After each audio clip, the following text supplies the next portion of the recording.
topics and opinions expressed in the following show are solely those of the host and their guests and not those of W4CY Radio, its employees, or affiliates. We make no recommendations or endorsements for radio show programs, services, or products mentioned on air or on our web. No liability, explicit or implied, shall be extended to W4CY Radio or its employees or affiliates. Any questions or comments should be directed to those show hosts. Thank you for choosing W4CY Radio.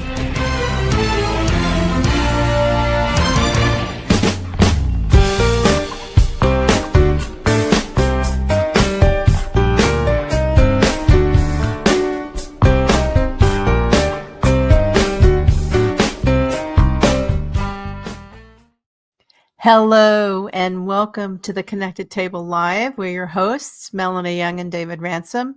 Your insatiably curious culinary couple. We travel the world to bring you the amazing people we meet, the places we visit, the wines we taste, the foods we eat, and the great cultures that represent our wonderful world. We are going to continue in what I think is our final series on visiting the Emilia-Romagna region where Lambrusco is made. We're going to a very specific area to talk about a style of Lambrusco that we absolutely love, Lambrusco di Sorbara. We actually learned about Lambrusco di Sorbara when we were in Italy, and we did a tasting at the Emilia-Romagna exhibit, and we were blown away. We were blown away by all the styles of Lambrusco. And I think it's important what you're going to get out of this, besides meeting a great producer, is learning what the styles of Lambrusco are and what sets Lambrusco di Sorbara apart and how to enjoy it with food and why you should be drinking it. The winery we're visiting is Cantina Paltrinieri. It's located in the heart of Lambrusco di Sorbara, DOC. It was established in 1926, like many of the producers we met. Yeah. And its signature wine is this drier, crisp, lighter style of Lambrusco di Sorbara. Family run. We'll be speaking with Cecilia Paltrinieri, the daughter of Alberto and Barbara, who are currently running it. They also make some exceptional balsamic vinegar, Aceto di Balsamico, which we tasted and brought back, which we'll also talk about. So we're going to be visiting Cantina Paltrinieri in the heart of Lambrusco di Sorbara, DOC. To get you excited, because right now we're in the tank room behind us, we're going to show you a quick video for all of you who are watching.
How beautiful was that? That's Vendimia for anyone who wants to know what harvest looks like over there. And it is quite beautiful. So we are so happy to welcome to the Connected Table Live, Cecilia Paltrinieri. Welcome. Benvenuto. Hi. Hi. Thank you for hosting me. Well, we loved our visit with you. We really did. Tell us about, I believe it's your grandfather, Achille Paltrinieri, who founded the winery. Actually, he was my great-grandpa. Your great-grandfather. Okay. Actually, he was a pharmaceutical chemist. Mm-hmm. So he was not really involved into wine, actually.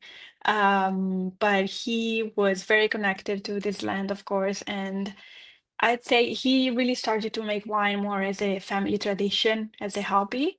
Wine is very much about chemistry. So this Very was a true. hobby to him, but he still well knew what he was doing, I'd say. It was really with my grandpa that then this became an actual job, let's say. And what was his name? His name was Gianfranco. Gianfranco. And what are some things he did to modernize the winery? Because for those of you watching, many of the wineries back in the 20s were just places where you would go with your jug to pick up wine. It was a family run for family enjoyment or for neighbors and nothing formal and commercial. So what happened that changed everything? Well, when my grandpa decided he wanted to stay here, that was in the 60s, I guess. He Mm-hmm. married my grandma and they started to make wine as their full-time job. So of course the most like specialized bottling and fermentations, that's really where with my grandpa that really took off, I'd say. So he really was the one who started commercializing, of course, also. Back then it was mainly private people. I'd say nowadays our markets look definitely different. So a lot has changed, but yeah, my grandpa was the first one to truly commercialize it. Cecilia, let's talk a little bit about the region of Lambrusco di Sorbara as a region, because Lambrusco for most Americans, I think, is a type of wine, but they really can't distinguish it after that it's Lambrusco. But there's very distinct areas that make Lambrusco, and Sorbara is one of them. What distinguishes where you make wine from some of the others, and why is it so special? Well, first of all, we focus on Lambrusco di Sorbara. And again, as you pointed out, it's a very special grape variety in the Lambrusco family. I'd call it a family, okay? We're talking about a lot of different grape varieties, all having the same last name, Sorbara, but each one has a different first name. So that's what Sorbara would be to us. So we're talking about a very specific grape variety here. And we are located in Sorbara, so that's why we mainly work Sorbara grapes. And Sorbara really can grow on just 1/3 of the province of Modena. So when I say I'm talking about a very specific grape variety, I'm doing that also in terms of the area, as you said. So it's a very specific area that we're talking about. It's the center of the province of Modena. So Modena is basically divided into three main wine regions. The one more top left would be for Lambrusco Salamino. The one in the south, so towards more the hills, would be Graspa Rossa. And then what is more in the middle would be Sorbara, with the center for this area right in Sorbara. I have a question for you. So we talked about Sorbara grape region, name of the winery, style of wine, very defined by its region. Question about Lambrusco Salamino, the variety, Salamino, the region, Sembrino de Lambrusco. How is it different? And we learned that the Salamino grape varieties or vines are actually planted and interspersed with the Sorbara ones for a very specific reason. So let's talk a little bit about Salamino and Sorbara, what distinguishes each, why they need each other, and how they're used. Right. Here we like to use this metaphor of the family, as I told you, okay? Lambrusco being this big family. We often also joke about the fact that Sorbara in this family would be a little bit of the weird kid of the family, the black sheep of the family, because it's the only one that is very light in color and very strong in acidity. These are features that usually, if we're talking about Lambrusco in general, they don't really come to your mind, maybe, if you don't know Sorbara, especially. Because most of the other Lambrusco styles would just give a darker color and not such a strong acidity, and as when we're talking about Sorbara specifically, okay? So of course the color comes from the skin. So in the case for Sorbara, we're talking about a skin that is very thin and almost like translucent. So it really, it's very thin. So when we press the grape to get the juice, we don't really get a lot of color. Salamino instead has a little bit of a thicker skin and just darker. So that, of course, naturally just leads to a little bit darker color. And the other difference is in terms of the acidity. So we say Sorbara is the black sheep of the family because Sorbara has this sort of pollination problem because of a malfunction in the flower. So basically, this grape variety is not able to self-pollinate.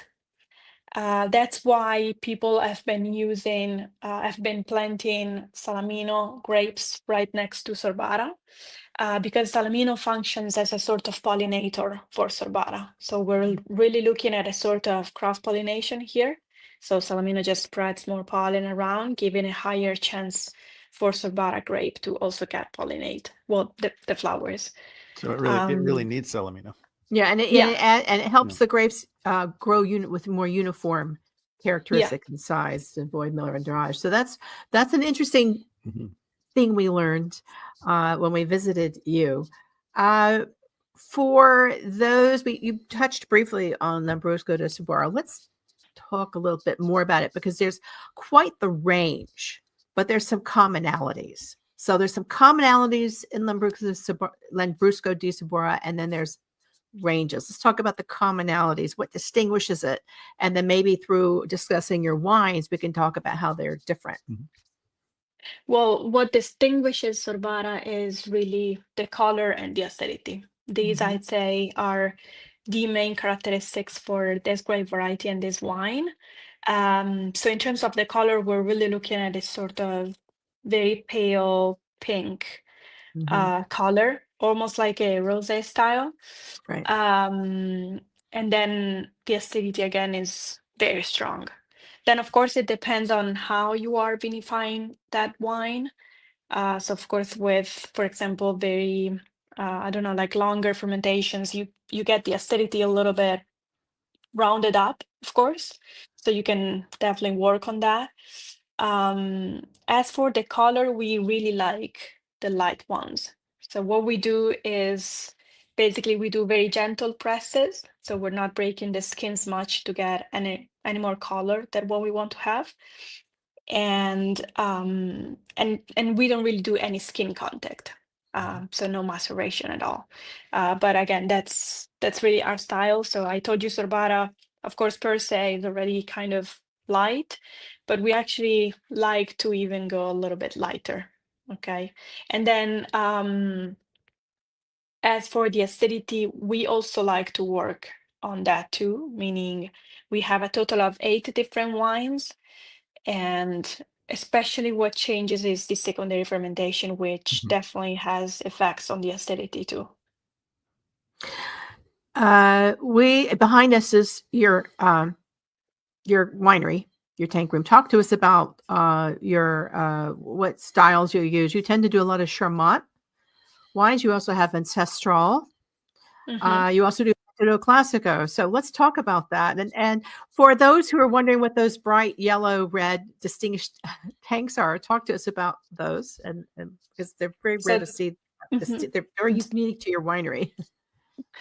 Those are concrete vats, which we are still using, but those are original from the 20s to the 70s. So they were originally used by my grandpa and my great grandpa back some time ago. Over the years, we actually switched more to stainless steel tanks. Okay, so that's what we now use mainly for the fermentations. We still use those concrete vats there, but actually mainly for stocking. So as extra storage that we have, because concrete is very good at keeping low temperatures. Um, but the downside to concrete is that it's very porous, so not ideal for some Right. processes to be carried out. So that's why we mainly switch now to the stainless steel tanks.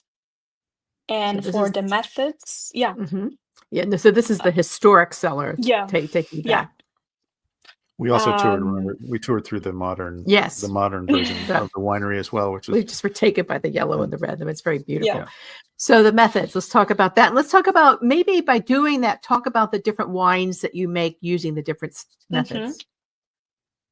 So we use 3 different methods. I'm talking about the secondary fermentation, of course, because Lambrusco is always sparkly, so we need a second fermentation, which is where actually the bubbles are created. So for this secondary fermentation, we use 3 different methods. And again, really depending on the one that we use, we end up with totally different wines. As you said, the main method that we use would be the Charmat fermentation, so the tank fermentation. We like to do little experiments here, trying to have different fermentations in terms of time. So let's say we do a total of 6 wines with the Charmat fermentation. 4 of them undergo the standard tank fermentation, so 2 to 3 months on the lees in the tank. And those would be Bianco, which is the only white wine that we do. It's a blend of Trebbiano, which is a white grape, and Sorbara with white vinification. Then Solco, which is the 100% Salamino. So these are the grape variety that we use as a pollinator for Sorbara.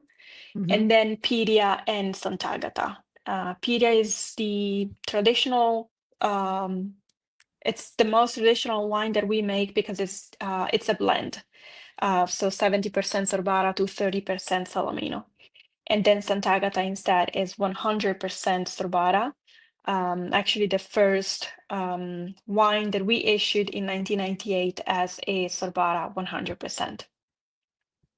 But then we also use the Charmat for longer fermentations. So we have one wine, L'Eclisse, which instead does longer Charmat fermentation of about 4 to 5 months on the lees, and La Riserva, which instead is 12 months on the lees. And that also is a spumante, so higher pressure in the bottle. This is for the Charmat. Then we have Radice, which is an ancestral, as you said.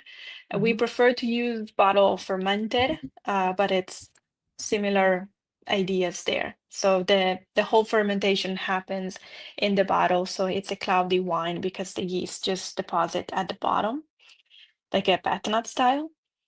And then instead, Grosso is the metodo classico, the Champenois method. For Grosso, we usually do no less than 36 months on the leaves in the bottle. And then we have of course, the disgorgement.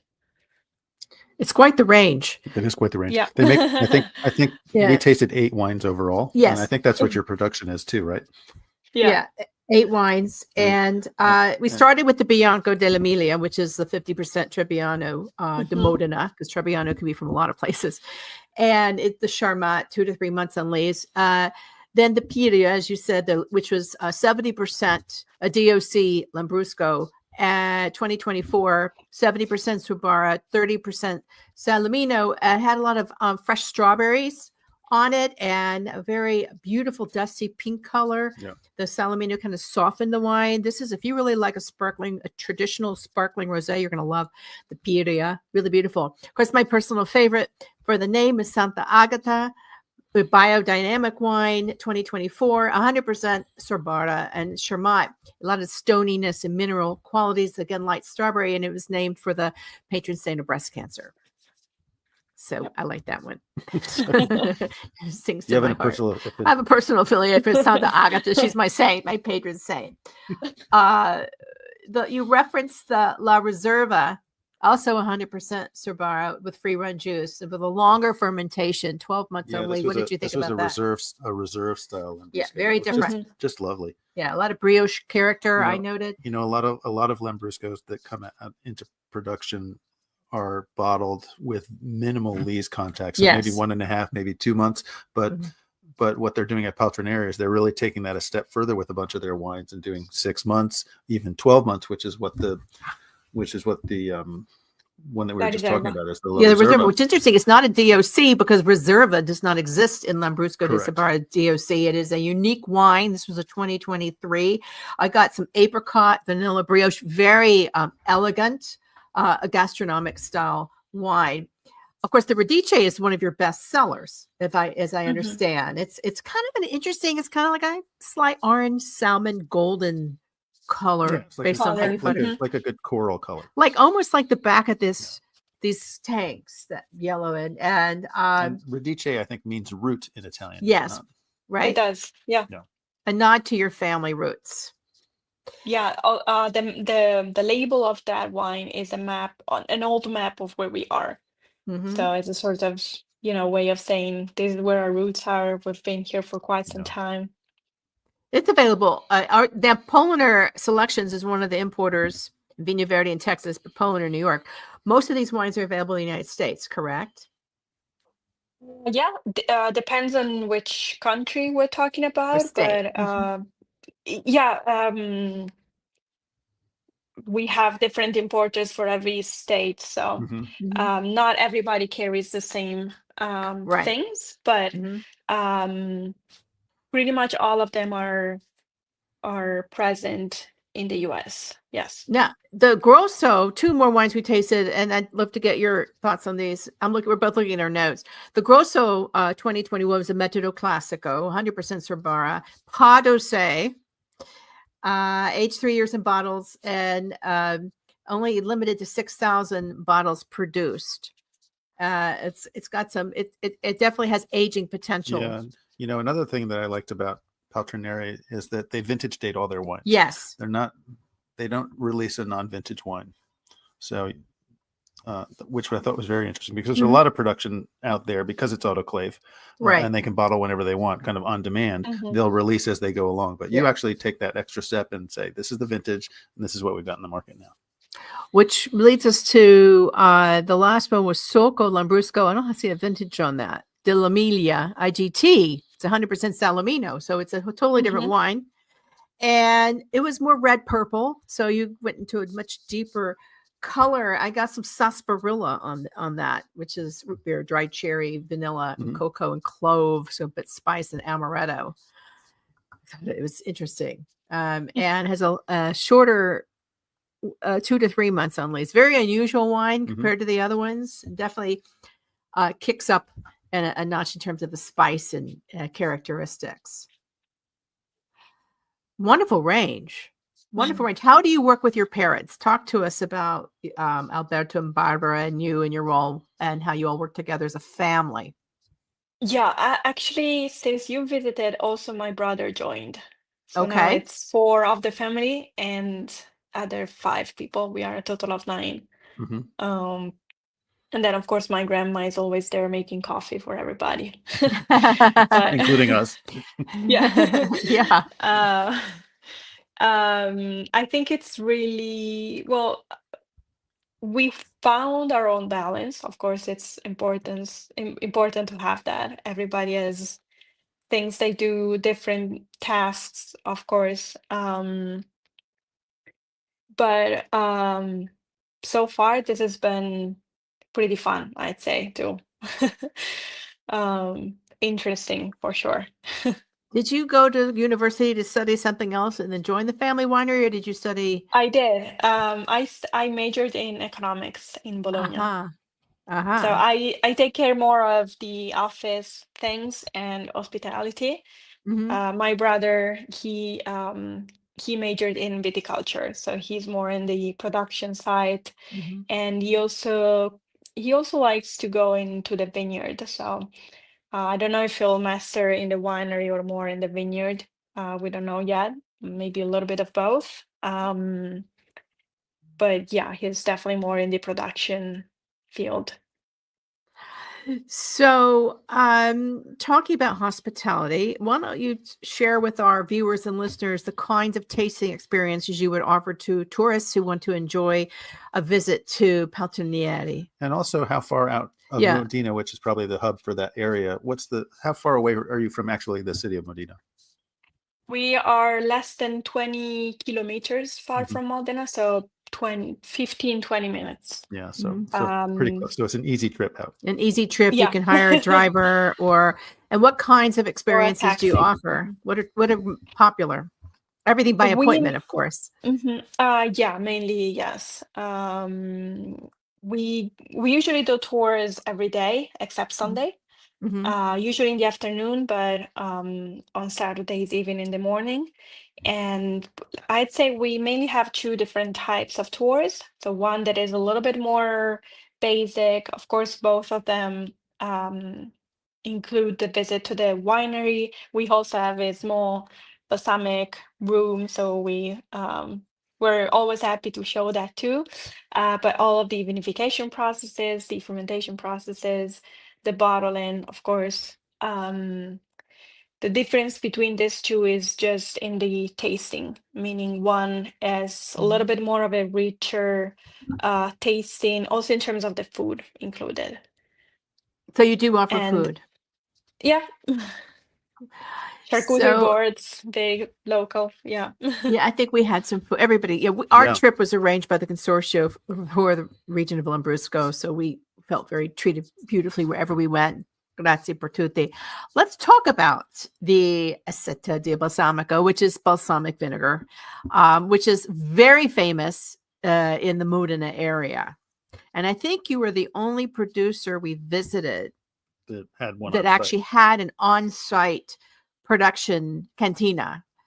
Talk to us about that, because it was my first visit, me personally, to a cantina that is dedicated to making Aceto di Balsamico di Modena, which is the correct term, or Aceto, get my Italian right. So talk to us about the process, because there were some very old barrels there. Yeah.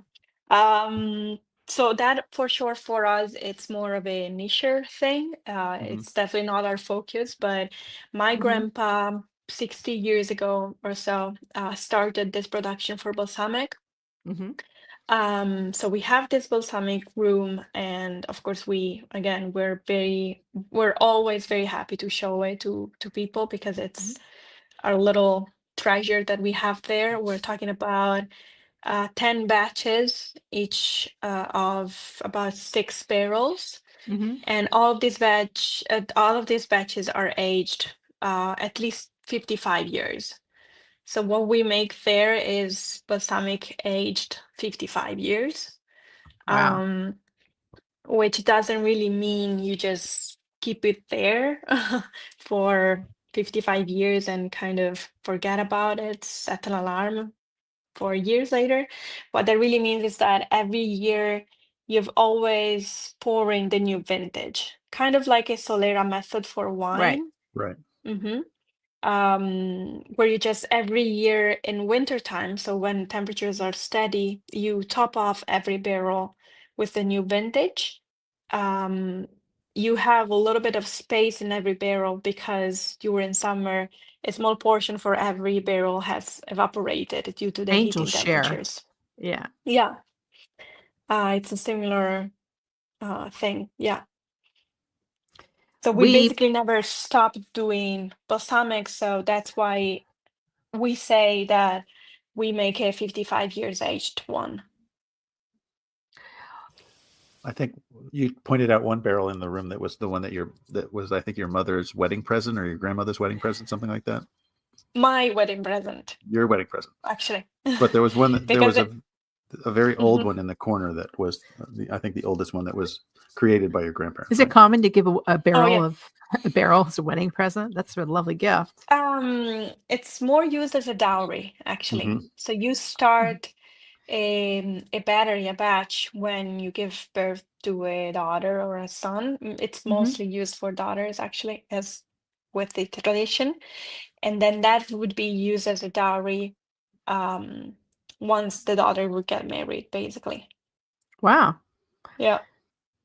Is that traditional to the region or to Italy or to the region? To Modena, yeah. To Modena. Especially to Modena particularly, yeah. That's lovely. I think that's lovely. how balsamic got passed down through generations too, in centuries.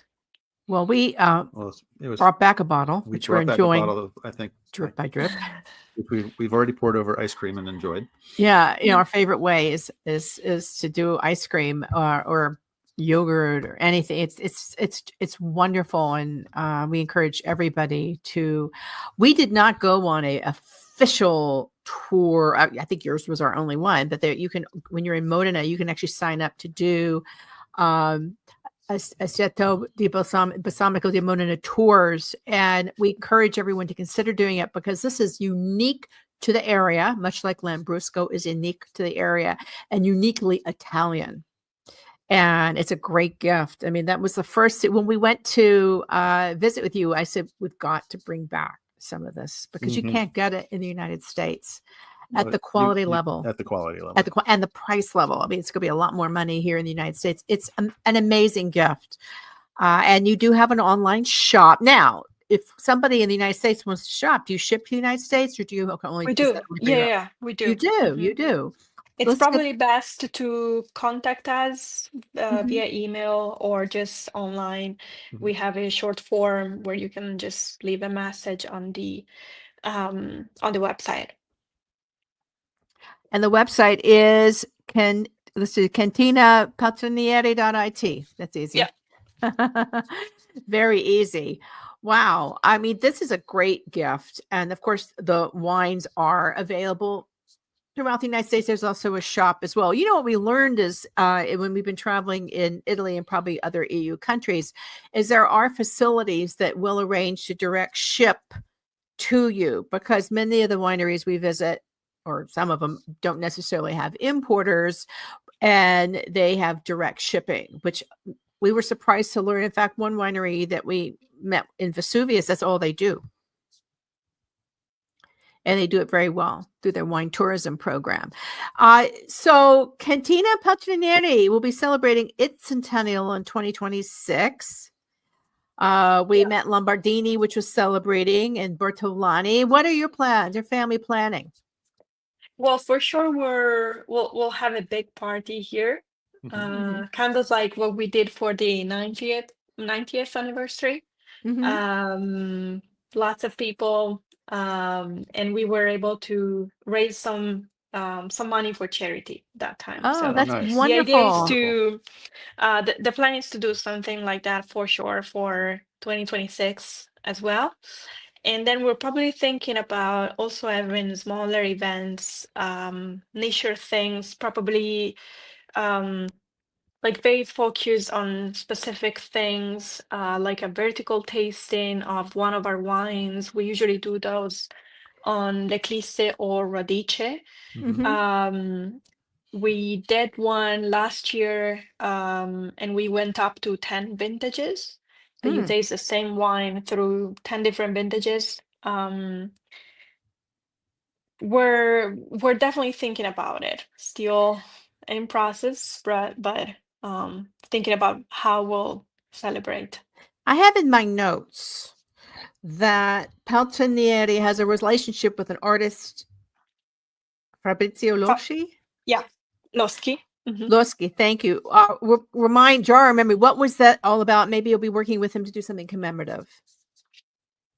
Again, we're thinking about that. But yeah, he's a really good friend of ours. An artist from Modena, so from our place. He did all of our labels. We met him in, I think, 2009. And ever since, we really started this very good friendship, of course, but also a little bit of a collaboration, meaning in time he redid some of our labels and some of others he really drew them by scratch, basically. And he is always the one we turn to for sure first when we have things like that to kind of sort out. And definitely the 2026 plans will feature him as well. I remember when we visited with you, there was a room, a beautiful tasting room, private. I think you were setting it up for somebody important.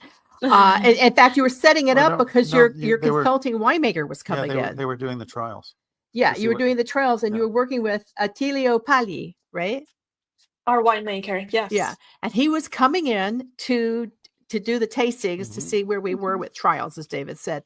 And the room was set up beautifully, but there was artwork by this artist around the room, and it was stunning. And that's when I took notes in my phone and said, "Ask her about this." Yeah. Well, I'll tell him that you said this. And tell us about Um, your consulting enologist so that we know who mhm. he is, because he's very famous, but many people may know. He is from Empoli, which is a smaller city outside Florence, so Mhm. Tuscany. Um, when we met him, he was mainly actually specialized in still wine and mainly from Tuscany. Uh-huh. Um, my dad had actually tried to talk with him to see if he could work with us too. But for many years, Attilio just he never really said no. He just kind of avoided my dad. Mhm. um, and we thought that that was because he didn't want to, have anything to do with Mhm. Lambrusco and like the bad reputation that sometimes this wine has and things. But eventually, actually, then he actually told us that he kind of avoided my dad because he felt like he knew nothing about bubbles. So he's a very, I don't know, like polite man, and also Mhm. he knows what his strengths are, what his limits are for sure. My dad, though, he wanted to work with him because he knew um, how good of a person he is. Mhm. So that's why he pushed to get a meeting with him.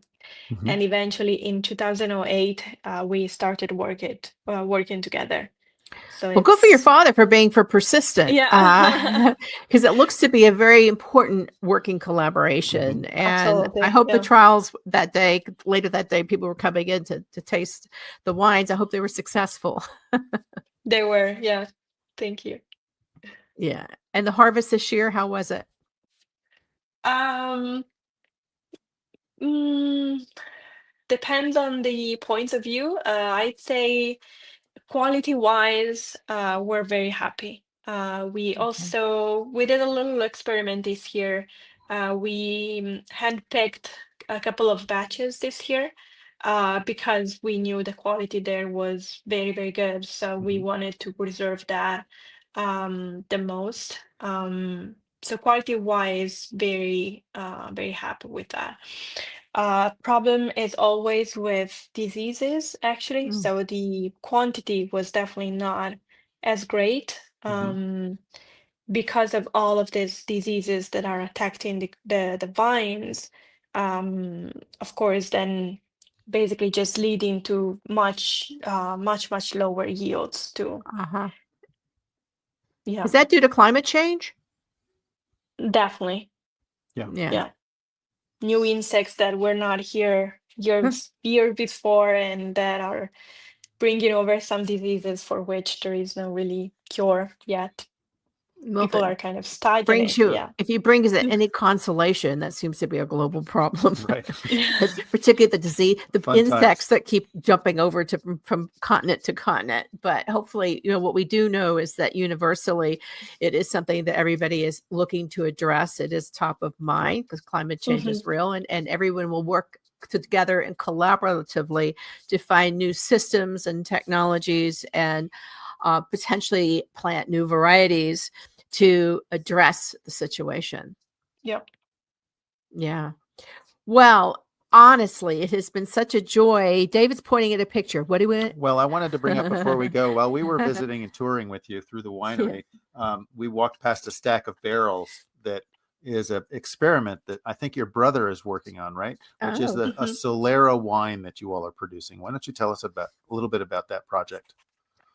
So it's a project that we actually started in 2020 with COVID.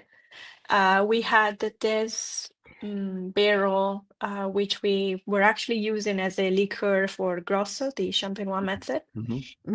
And we, that year, we just thought about this kind of project. So it was a sort of cuvee of Lambrusco di Sorbara, so different vintages, bottle fermented just like our Radice is, okay? And then what we did over the years was actually to we just added a couple of few more barrels, so up to a total of 6 now in a pyramid shape. And there we are planning on doing something similar to what we did for 2020, but this time a Champenois method, so another Metodo Classico, our second, and with a Solera method. So basically every year we remove a tiny portion from the 3 bottom barrels, and then those would get topped off using the 2 mid barrels, and then the new vintage would and then you would use the top one to top off the 2 mid ones. Right. And then of course, just like what happens somehow for balsamic too, then you top off the top barrel using what you harvested the previous harvest. So in 4 or 5 months, so early spring this year, we will be adding the 2025 to that method there, to that Solera. We bottled the first batch of bottles for this new wine last year. Sorry, this past spring, so spring 2024. It's going to be a Champenois method, so at least 24 months on the lees in the bottle, so still a few more years before it will be out. Right. Does it have a name, the project? Anastasi. It's a Greek name. It is. What does it mean? It means like I think it means like rebirth, resurrection. We used that in 2020 for that wine as well, because of all the idea was all of the money that we raised with that bottle were given to charity that year too. And war was a mess, COVID, everything closed, and so the idea was to say, we are trying to, I don't know, maybe there is some hope for a nicer view of all of this. So that's where the term goes back to. We're gonna have to put it on our calendars for, let's say, 3 years from now. Yeah. To go back and try. Next time you come. Now you also have a project called Il Cristo, which is a blend of a couple of different grapes, but I think also done in the Solera method, correct? That you're working on. We're not sure that it will be a Solera yet, because this was the first year that we. That also is a small experiment that we're doing that my brother is working on. It's Il Cristo is the name of the small batch that we hand harvested this year. So because the quality was just exceptional, he wanted that batch to ferment in oak barrels. So that probably is going to be a third Metodo Classico, but we don't know yet if that will be a Solera. So we'll see with next harvest. Yeah. That's exciting. It's like history and innovation. And here's a toast to the future. You've already got lots planned into the second 100 years. So felicitaciones. That's fantastic. Thank you.